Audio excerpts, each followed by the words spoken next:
சூரியன் மறைந்த பின் தூக்கம்னு வாழ்ந்தாங்க. அதனால் அவங்க ஆரோக்கியமாக நீண்ட ஆயுளோடு வாழ்ந்தாங்கங்க.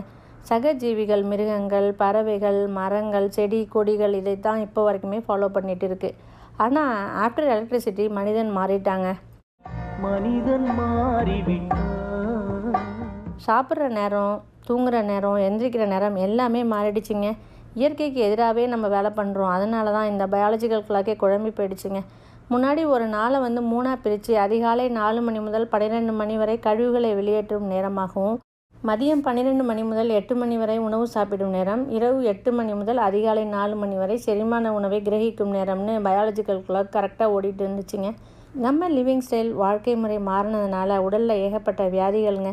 எல்லாத்துக்கும் மேலே எல்லா உறுப்புகளையும் பாதிக்கக்கூடிய கேன்சர். இந்த நோய்கள் மனிதனுடைய ஆயுள் காலத்தை குறைக்குது. இப்போ உங்களுக்கு புரிஞ்சிருக்கும் நம்ம தாத்தா பாட்டியோட ஆயுட்காலம் ஏன் அதிகமாக இருந்துச்சுன்னு.